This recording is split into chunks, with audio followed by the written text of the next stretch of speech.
Muy bien, continuamos entonces con el tema de los conservadores químicos. Habíamos visto ya en la clase anterior la acción de los compuestos halogenados, básicamente el cloro y sus derivados, ¿no? Así como gas, el cloro es muy utilizado, pero hay que ver en qué proceso, qué tipo de proceso. Y voy a anotar acá el cloro y sus derivados.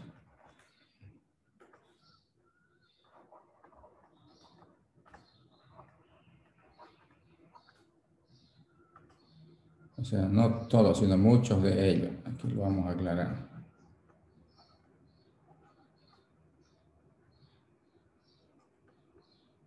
Muchos de ellos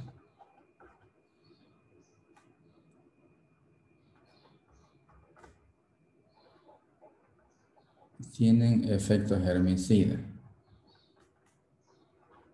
¿Qué quiere decir? Que elimina gérmenes.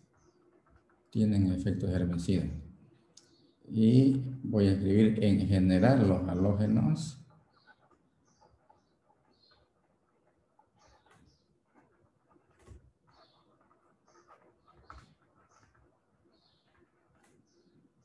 eh, son efectivos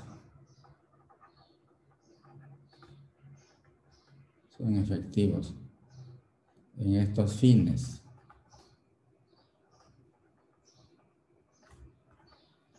Porque también los compuestos de flúor, de bromo, de yodo, por eso decimos los halógenos, son utilizados dependiendo en qué actividad, en qué proceso se lo va a hacer. Entonces, en la clase anterior habíamos visto el efecto del cloro como gas. Este es un gas, ¿no es cierto? Este es un gas. Entonces, en la industria es muy utilizado.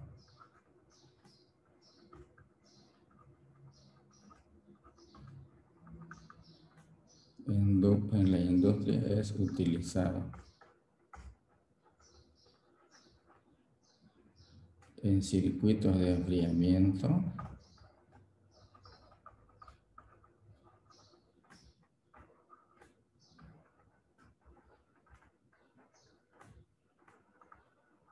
En circuitos de enfriamiento y otros fines. Entre paréntesis voy a poner con todos los cuidados.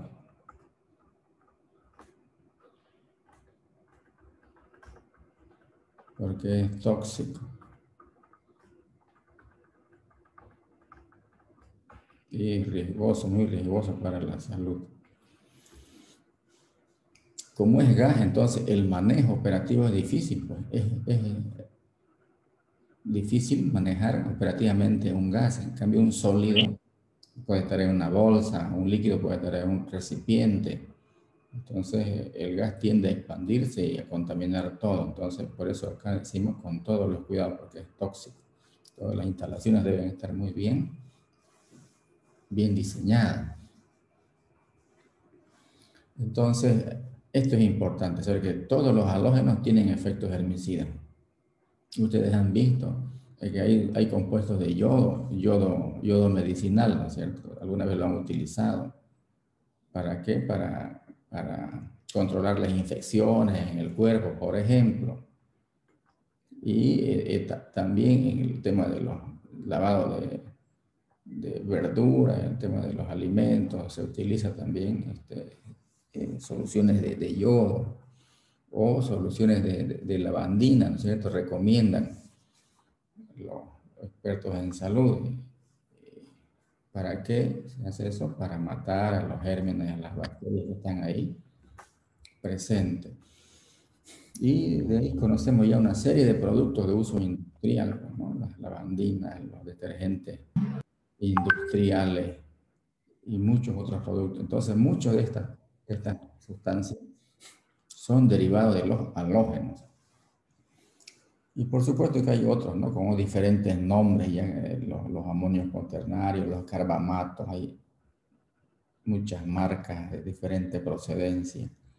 Entonces, el tema de los detergentes, de los antisépticos o de germicidas es muy grande, es muy amplio. Y en la clase anterior habíamos quedado el uso del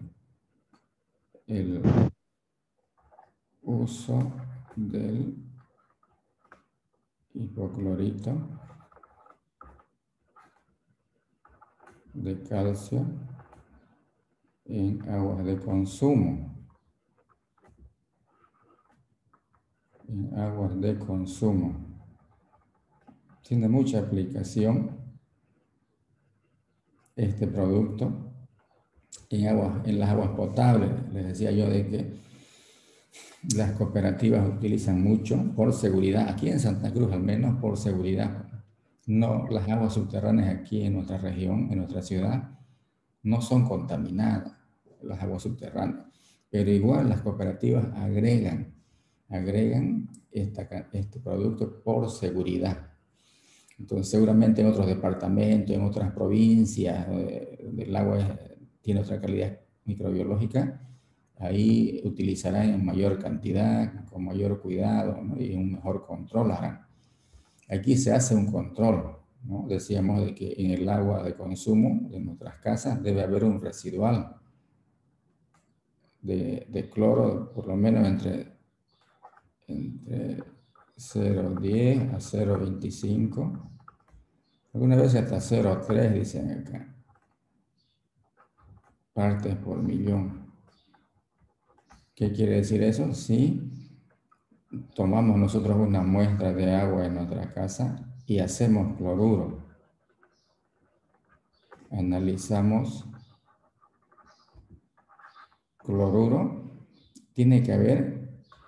tenemos que encontrar este resultado y nos quedamos tranquilos. Decimos, bueno, hay un residual de este halógeno que protege, que garantiza la calidad microbiológica del agua. En caso de que haya contaminación en alguna cañería cerca de nuestro barrio, por ahí, si hay contaminación con bacterias en las tuberías, entonces hay un cloro que está presente acá, que es como un residual, como una garantía, como un remanente que va a actuar contra esa probable contaminación. Muy importante. Entonces seguimos avanzando. A ver qué más tenemos acá. Disculpe, ingeniero, Sí, eh, solo para aclarar, entonces el hipoclorito es para que no haya bacterias. claro que sí. Así me gusta que me pregunten, bueno, sobre la marcha ustedes me interrumpen y me preguntan. El hipoclorito de calcio, ya, es germicida. Y las cooperativas aquí en Santa Cruz, todas por norma deben agregar, pero es por seguridad, ¿no? Ya. Si no agregan, no importa, pero siempre está el riesgo, ¿no? El riesgo de que haya alguna contaminación, porque cada vez la industria, la población misma contamina más las aguas y contamina más la tierra. Entonces esa contaminación puede descender hasta las corrientes de agua a 100 metros, a 80 metros, de repente a 200 metros. Entonces, pueden haber sustancias contaminantes, bacterias principalmente, porque las bacterias están en todos lados. Entonces, con el tiempo, estas bacterias van avanzando hacia las corrientes de agua. En otros países, de repente, hace 30 años no había contaminación, ahora ya tienen contaminación. Entonces, la tendencia es a que las cooperativas cada vez tengan sus pozos perforados a mayor profundidad. Porque mientras más profundo, bueno, es lógico que el agua va a ser de mejor calidad microbiológica y de mejor calidad química. Bueno, al menos microbiológica, ¿no? Lo químico es relativo. Ese es el tema. Se agrega cierta cantidad de este producto. ¿Para qué?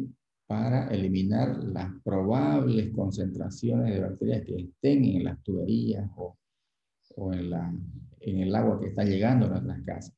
Porque la cooperativa, en todos los barrios, en diferentes barrios hay cooperativas. Entonces ellos perforan en diferentes zonas también. Entonces esos pozos ellos cada vez lo controlan, hacen un control de calidad, cuidan de que no haya bacterias, pero no se puede evitar.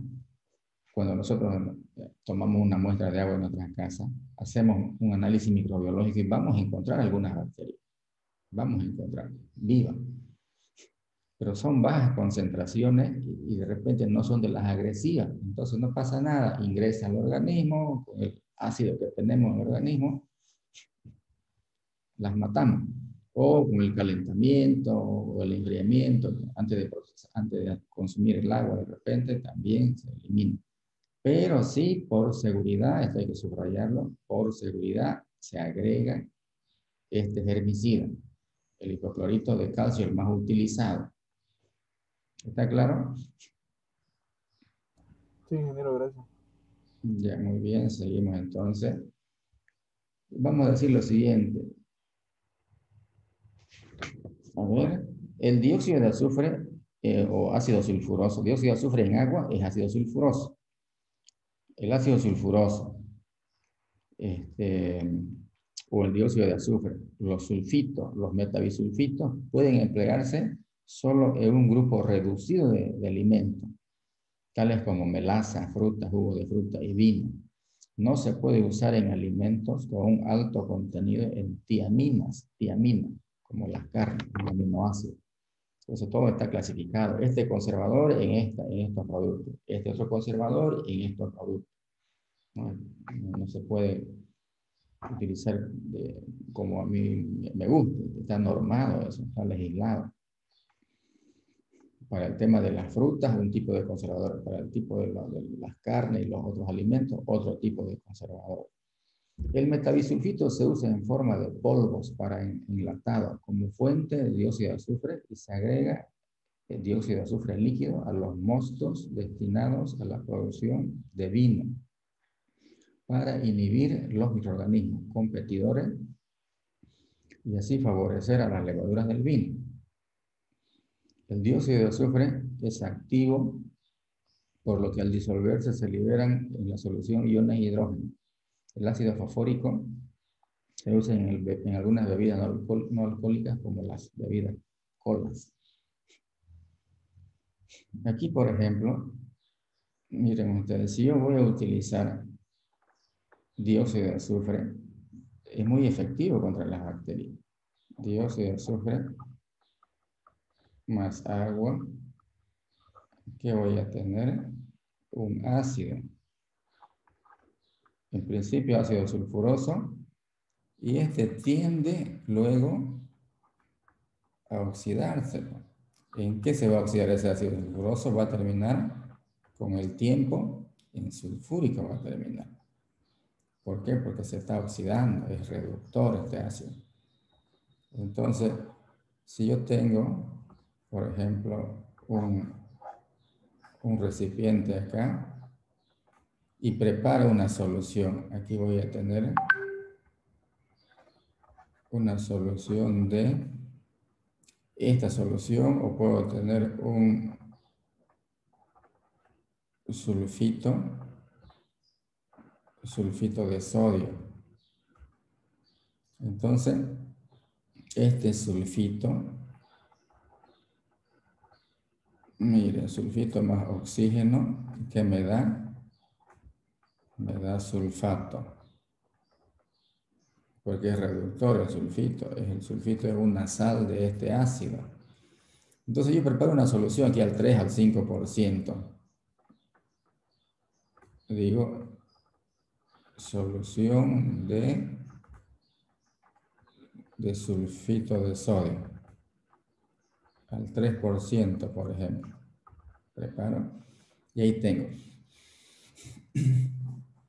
Ustedes cuando agarran una fruta, una manzana, una pera y pelamos la fruta, le sacamos la cáscara, ¿qué pasa? Hay un pardeamiento enzimático, ¿se acuerdan? Se vuelve color pardo el fruto, cambia de color. ¿Por qué? Es hay una oxidación enzimática ahí, es por el oxígeno. Pero si nosotros colocamos esa fruta acá, ya no hay el pardeamiento aquí a esta solución. Ya no cambia de color. ¿Y por qué? Por este fenómeno de acá.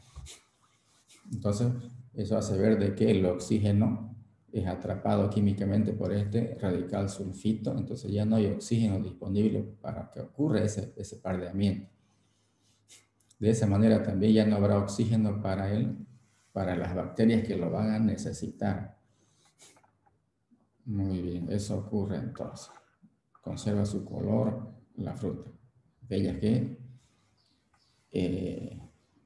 adquieren una tonalidad enzimática al exponerse al aire ambiental. Y se utiliza mucho, dice, ya sea como dióxido de azufre también. Dióxido de azufre líquido, ¿no? En la industria de los vinos.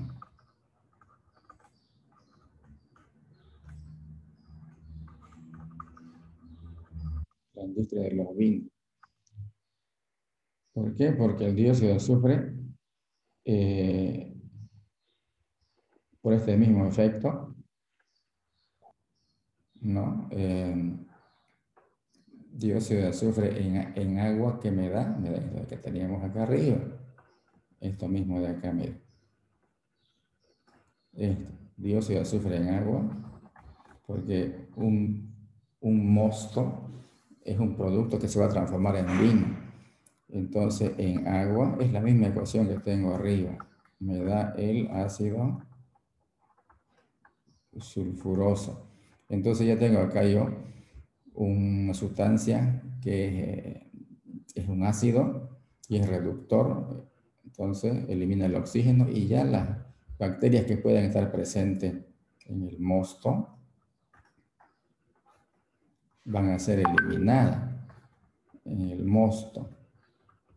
¿Qué es el mosto? Fíjense, voy a explicar. Lo vamos a ver cuando se vean los trabajos que les hemos dado. Se tiene la uva y se tritura. Sale el jugo de uva. Entonces, este jugo en este caso es el mosto. Caso de la cerveza, esto para el vino. Caso de la cervecería, se tiene la cebada, luego se hace una serie de procesos, se tiene la malta,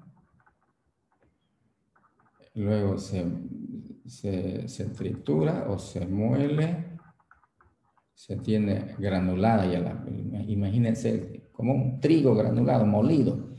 Entonces la cebada es muy parecida al trigo. A la cebada se la somete a cierta cantidad a cierta temperatura, cierta humedad por 2 o 3 días. Entonces el grano se hincha, tiende a nacer, germina el grano. Germina y se retiene ese proceso, entonces ya se llama malta ya. Y esa es la materia prima para la producción de cerveza. Entonces se tritura, se muele en molinos especiales, se tiene como una harina, esa harina se lleva a cocción. A cocción, es todo un proceso esto, ¿no? Y ese líquido se llama mosto. Mosto de malta, ¿ya? Que es para la cerveza. Y aquí mosto, en el tema de los vinos, a este jugo de la uva se llama mosto. Entonces se agrega, decíamos acá, que se agrega a los mostos, se agrega esto de acá. ¿Para qué? Para que no haya desarrollo de bacterias en estas industrias, en estos procesos. Muy bien, mosto. Se va a entender mejor cuando ustedes investiguen la producción del vino, la producción de la cerveza. Otros conservadores, por ejemplo, están los metales. Es de poco uso, de uso selectivo esto de acá, pero hay metales que sí tienen un efecto bactericida muy importante. Miren, la acción germicida o antiséptica que los metales pesados ejercen en los microorganismos han sido a veces llamadas acción oligodinámica y probablemente es el resultado de lesiones en la membrana celular, desnaturalización de proteínas y combinación directa con las mismas. El único metal recomendado para usarse en la industria alimenticia ha sido la plata. Según concentraciones de plata alcanzada, los microorganismos pueden inhibirse o destruirse. Entonces, en el tema de los alimentos para el consumo de las personas, solamente la plata es la que ha sido autorizada. O sea, como en forma diferente sale. Pero todos los metales tienen efectos herbicidas. Ustedes ven de que hay productos de mercurio, van a la farmacia, soluciones de mercurio, y uno se agrega al cuerpo. Mercurio, es un metal el mercurio, pero es para ese fin, para ese objetivo. El cobre, sulfato de cobre, tiene mucha aplicación en la industria, en los circuitos de enfriamiento, por ejemplo, para eliminar bacterias, para eliminar algas, sulfato de cobre. El cromo también es muy utilizado en otros procesos. Y así hay muchos metales que se usan para diferentes fines, pero estamos hablando nosotros de conservadores alimenticios, entonces se aclara que la plata es el único metal autorizado, ¿cierto? Para usar en alimentos, la plata. Luego vamos a ver halógenos. Aquí voy a anotar aquí. La plata, el único metal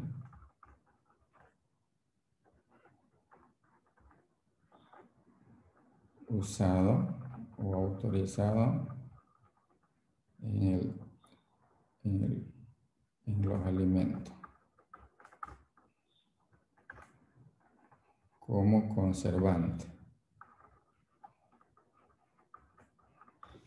Pero es solución de plata, ¿no? Solución de plata. Solución de plata. Si quieren pónganlo así, más uno. No se vaya a pensar de que es plata metálica. Ahora hablemos de los halógenos, que ya hemos hecho algunas teorías importantes, pero vamos a ver cómo complementamos.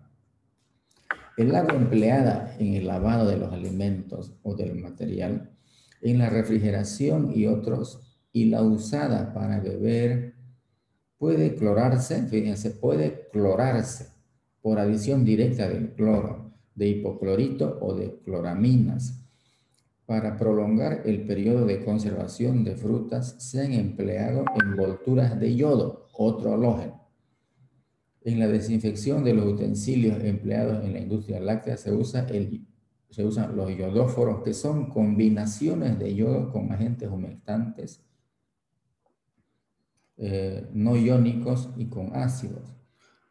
Los halógenos destruyen los microorganismos.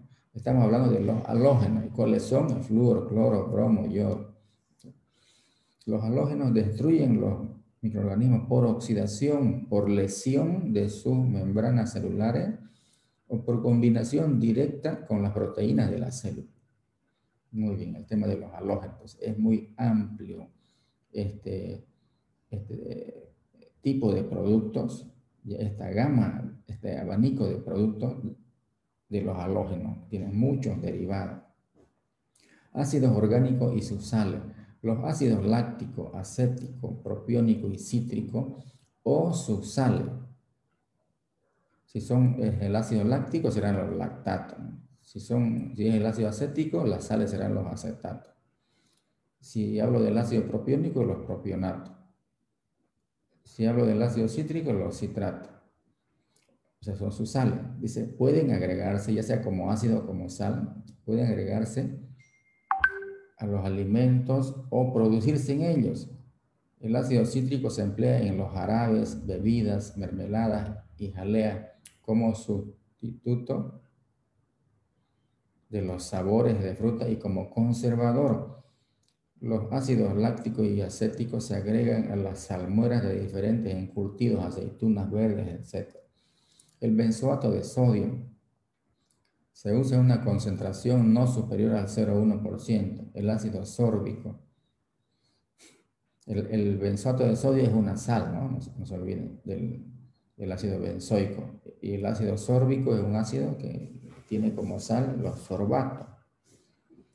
Entonces, el ácido sórbico y los sorbatos se emplean como fungistato en los alimentos, especialmente en las superficies y envolturas de queso, o sea, para evitar el desarrollo de mohos, de hongos.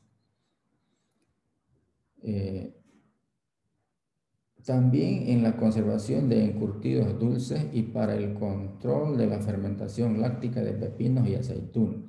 Inhiben o frenan el crecimiento de mohos, levaduras y algunas bacterias muy aerobias.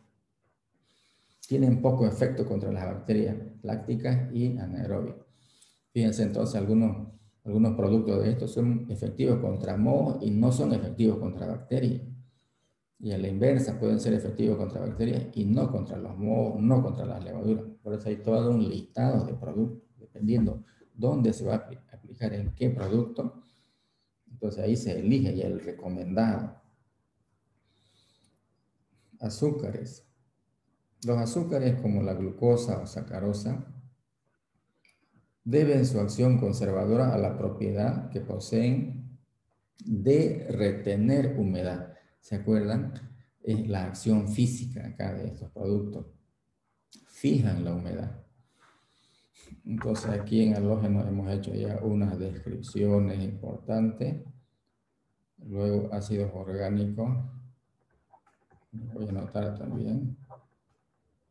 Ácidos orgánicos. Y sus sales.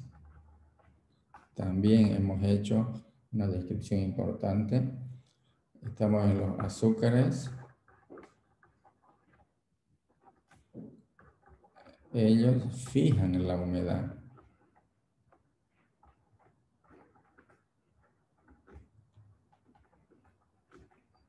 Fijan la humedad. Quiere decir que retienen la humedad.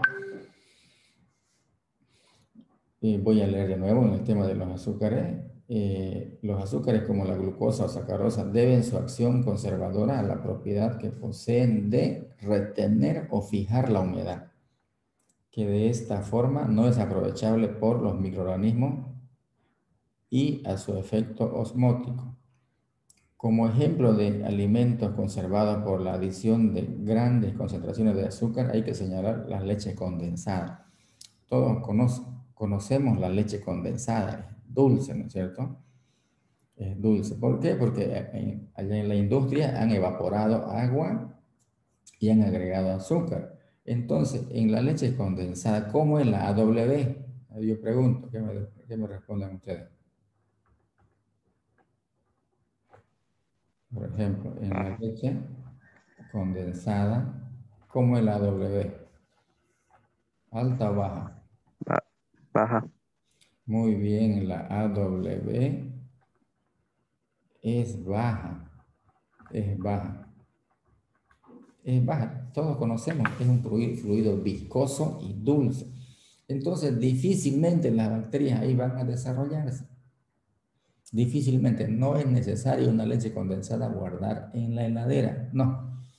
Va a pasar mucho tiempo y se va a empezar a descomponer. Y con preferencia, ¿cuál grupo va a descomponerse primero? Con preferencia, los mohos. ¿Por qué? Porque necesitan, muchos de ellos exigen bajas concentraciones de AW.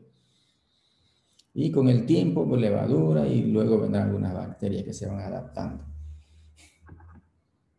Y así también las conservas de fruta tienen baja concentración de agua, entonces tienen también su conservantes apropiados para el uso o para aplicarlo en estos medios.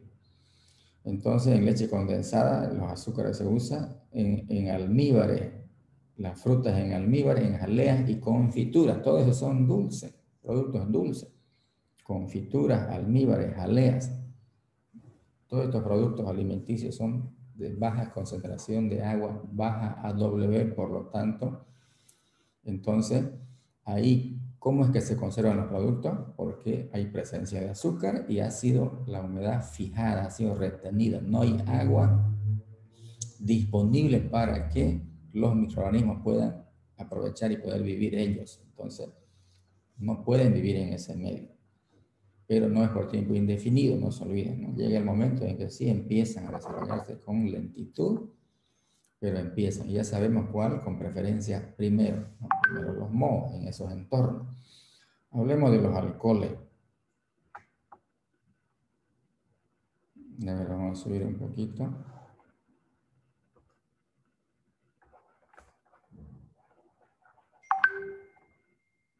Alcoholes. El etanol es el alcohol más conocido.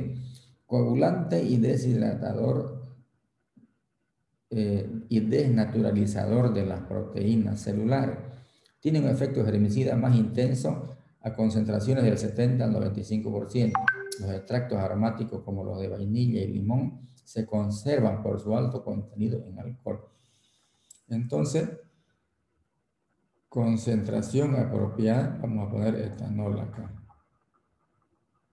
Y en esta época lo están utilizando, la gente lo está utilizando, ¿no? ¿Y con qué concentración recomienda? ¿Alguien se acuerda? Para que sea efectivo contra los virus. 70%. 70%, miren, entonces, con una concentración del 70% es efectivo contra virus y otros microorganismos. Entre el 70 y el 80 y tanto por ciento más o menos, ¿no? 70 y hasta el 90%, si hablamos como rango. Y aquí voy a decir, al 100% no tiene efecto. O sea, el alcohol puro no tiene efecto contra los microorganismos, no le hace nada.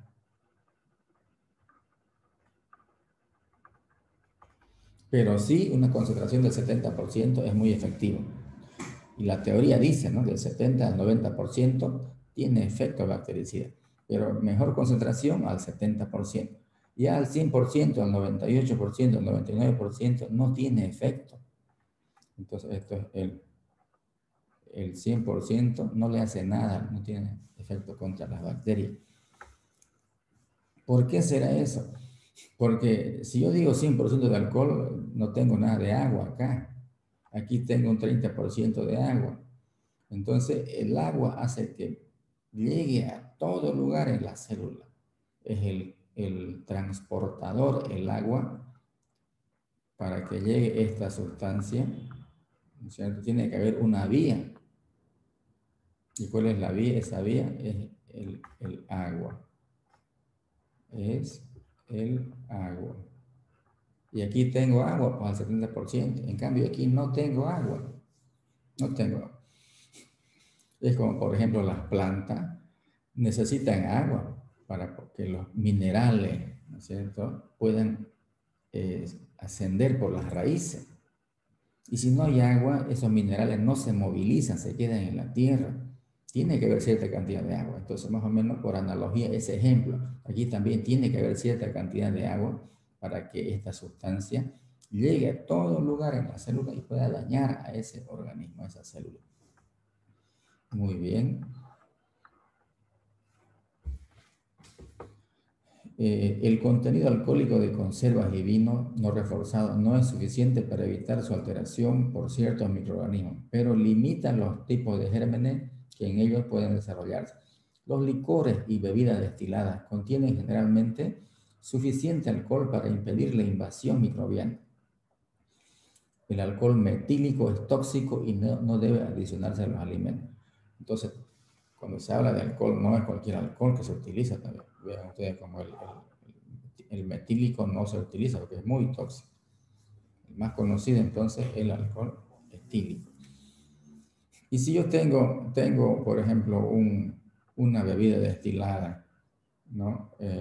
Los licores, puedo poner yo whisky, no sé, agua ardiente, de diferentes nombres se conocen estas bebidas. son bebidas destiladas. Primero, bebidas,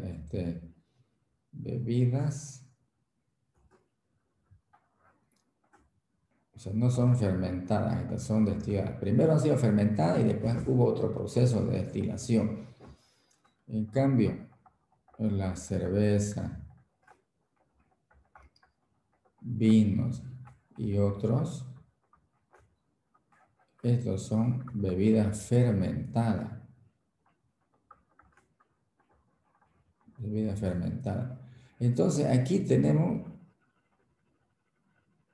alta concentración de ¿qué? A ver qué voy a decir.